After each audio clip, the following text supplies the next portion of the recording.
Hello and welcome to What's in this week's Oban Times with me, Kathy Griffiths. And me, Sandy Neal. Well, we've had an exciting week here at the Oban Times. I've been thinking Lismore and Hollywood. What's the connection? Sandy? What is the connection? I'm stumped. Stumped. That's quite close to the answer, actually, because Really? there is a lady called Lorna McKinnon who's got roots in Lismore. Another word, that roots in Lismore. And quite a few years ago, she's a botanist, and she'd been to the Cameroon, and her job was to take photos and samples of anything that was flowering or growing fruit that might be of interest to scientists.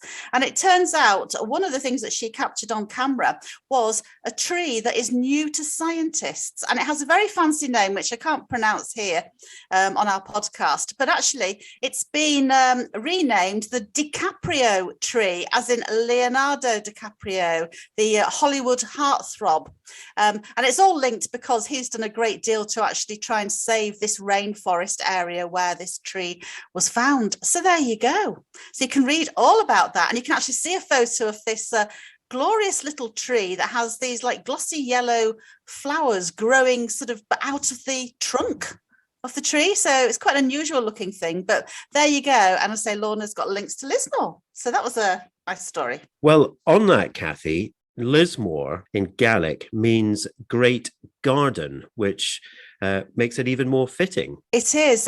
And Lorna was telling me, lots of, she loves going to Lismore. Family, as I say, it goes right back to her grandparents and family history there. But she's looking forward to going back soon. But that's what started off her interest in plants and the wonderful natural world. So there we go. So that's a good story. We've also been catching up with a lady called Pauline MacLennan, who was the winner of our trolley dash competition with Tesco. So she was whizzing around the aisles this week, filling her trolley with £200 worth of stuff. So we've got a lovely photo of her on the front page.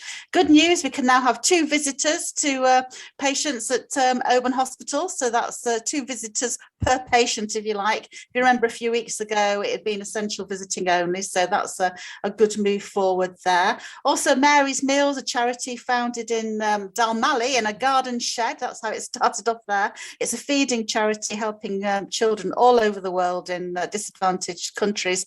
They've now moved their work into the Yemen. And finally, if you can hold a tune, Sandy. Sometimes, if you can hold a tune, Taynuilt Gaelic Choir would like to hear from you. So they're trying to build up their membership again.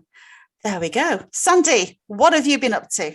Well, I'm afraid no singing from my stories this week. Our plans have been revealed for a offshore wind farm off the west coast of Islay that could power almost every home in Scotland. So Scottish Power has won the seabed rights to that. There's a lot of hoops that they have to jump through. There's a lot of things which have to happen. So it's not set in stone, but there are plans for it. Partygate. Now, where do our local Tory politicians stand on Boris Johnson's apology for attending a number 10 work booze party on the 20th of May, 2020? Obviously, this is all over the news, but where do your local elected politicians stand? We have chased them, and you'll find out who said what and who said nothing. Tiree Community Council has been the first in Scotland to hold its meetings partly in Gaelic, thanks to a new translation service in Argyll. Mull is soon to follow, and we've got all the details on that. CalMac is on its knees with at least a fifth of the workforce now hit by COVID, either through, absences or isolating, or actually suffering from it. So what has happened now is CalMac have extended their emergency timetable. They've extended the timetable by another 2 weeks until the 6th of February.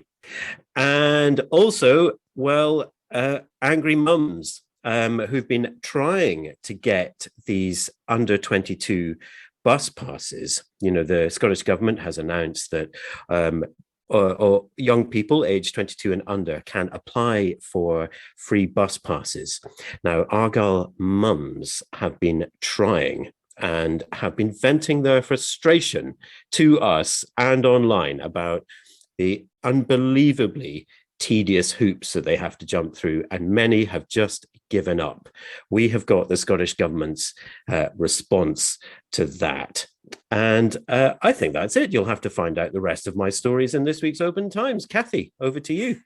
Thanks, Sandy. So here at the Oban Times, we're always happy to hear your stories and see your photos. You can get in touch with us by giving us a call on 01631 568000. You can email us at editor@obantimes.co.uk, or you can message us on Facebook. So pick up a copy of your Oban Times or go online and get our digital, I always get this mixed up, or go online and get our digital page turning edition. Phew, that was a mouthful. There we go. Well done. It's a great read, whichever way you do it. Go out there, buy it, read it. Okay, folks, have a great week. That's it from me, Kathy Griffiths. And me, Sandy Neal. Bye. Bye.